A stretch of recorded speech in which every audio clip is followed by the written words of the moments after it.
রাজ্য কৃষি বিপণন বিভাগের উদ্যোগে দক্ষিণ দিনাজপুরের বুনিয়াদপুরে নবনির্মিত রিটেল কমপ্লেক্স দৈনিক বাজারের স্থানান্তরিতকরণ অনুষ্ঠান অনুষ্ঠিত হলো সোমবার। এই কমপ্লেক্সের চাতালগুলোতে আগামী দিন থেকে দৈনিক খুচরো কৃষিজ পণ্য বিক্রেতা, ক্ষুদ্র ও প্রান্তিক কৃষকেরা ব্যবসা করতে পারবেন। এদিন এই অনুষ্ঠানে উপস্থিত ছিলেন রাজ্যের মন্ত্রী বিপ্লব মিত্র, জেলাশাসক বিজেন কৃষ্ণা সহ অন্যান্য আধিকারিকেরা। রাজ্যের মন্ত্রী বিপ্লব মিত্রের প্রচেষ্টায় বুনিয়াদপুর পৌর এলাকায় আরএমসি কর্তৃক এই মার্কেট কমপ্লেক্সটি নির্মাণ হয়। এই মার্কেট কমপ্লেক্সে মোট ৪৪টি দোকানঘর, ৬টি চাতাল এবং ২টি কমিউনিটি হল রয়েছে। এই প্রকল্পে আনুমানিক ১৩ কোটি টাকা খরচা হয়েছে।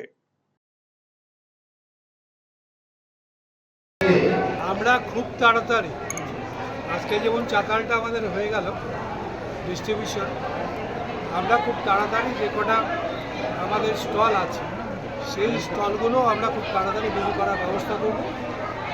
ডিএম সাহেবের সঙ্গে আমার কথা হয়েছে এবং এখানটা মিউনিসিপ্যালিটি চেয়ারম্যান, তার সঙ্গে আমরা কথা বলে নিয়েছি, এসডিও সাহেবের সঙ্গে কথা বলে নিয়েছি। ওনারা দেখছেন ব্যাপারটা এবং সরকারি কিছু প্রসেস আমাদের মেনটেন করতে হয়। যখন ঘরগুলো আমরা ডিস্ট্রিবিউশন করব, সেগুলো সব যা যা নিয়ম কানুন আছে সব মেনেই আমাদের যেহেতু করতে হবে, আমরা সেই প্রসেসগুলো ঠিক করে দিচ্ছি। করে নিয়ে আমাদের যতগুলো ঘর আছে আমরা করে দিচ্ছি। ওটাও কতগুলো ঘর আছে? এখানটায় ৪৬টা ঘর আছে। এটা বাদ দিয়েও আমরা ফিশ মার্কেট, যাতে এই বাজারের মধ্যে দুর্গন্ধ না ছড়াতে পারে, সেটার জন্য আলাদা করে একটা সেট করে আমরা আলাদা করে মার্কেট করে দিচ্ছি পাশে।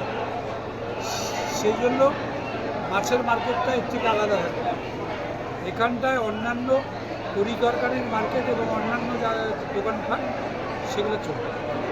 আর উপরে দুটো ভবন বানানো হয়েছে বুনিয়াদপুরের মানুষের সুবিধার্থে।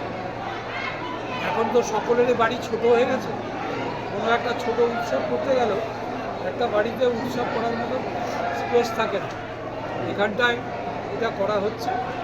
এটা মিউনিসিপ্যালিটি এবং এসডিও সব বুঝে দেখে যেভাবে ভাড়া টাড়া ঠিক করে সেইভাবে খুব অল্পই হবে আমার ধারণা। মানুষ যাতে এটা নিতে পারে খুব অল্প পয়সা, সেই রকম ব্যবস্থা।